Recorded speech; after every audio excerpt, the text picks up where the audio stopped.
विवाह पंचमी के दिन कथा पढ़ने, सुनने व सुनाने से वैवाहिक जीवन सुखमय होता है। राम राजा दशरथ के घर पैदा हुए थे और सीता राजा जनक की पुत्री थी। मान्यता है कि सीता का जन्म धरती से हुआ था। राजा जनक हल चला रहे थे, उस समय उन्हें एक नन्ही सी बच्ची मिली थी जिसका नाम उन्होंने सीता रखा था। सीता जी को जनक नंदिनी के नाम से भी पुकारा जाता है। एक बार सीता ने शिव जी का धनुष उठा लिया था जिसे परशुराम के अतिरिक्त और कोई नहीं उठा पाता था।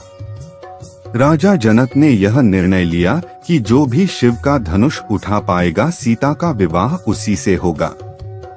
सीता के स्वयंवर के लिए घोषणाएं कर दी गई। स्वयंवर में भगवान राम और लक्ष्मण ने भी प्रतिभाग किया।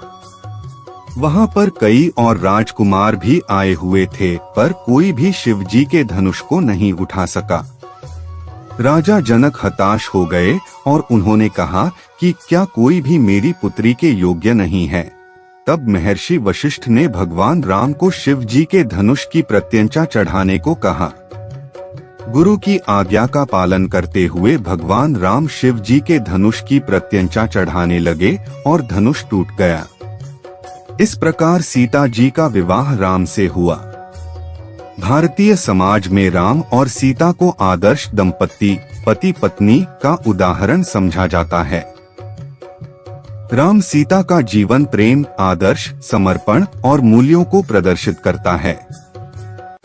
विवाह पंचमी के दिन राम और सीता का विवाह हुआ था। इसके बावजूद भारत के कई स्थानों में इस दिन विवाह नहीं किए जाते हैं क्योंकि राम और सीता के विवाह को एक दुखद विवाह मानते हैं। राम और सीता को विवाह के बाद बहुत से कष्टों को उठाना पड़ा था। राम को राजा दशरथ ने 14 वर्षों का वनवास दे दिया था। जब सीता गर्भवती हुई तो राम ने उनका त्याग कर दिया। दोनों का जीवन कष्टों से भरा हुआ था। इसलिए भारत के कई हिस्सों में विवाह पंचमी के दिन विवाह नहीं किया जाता है।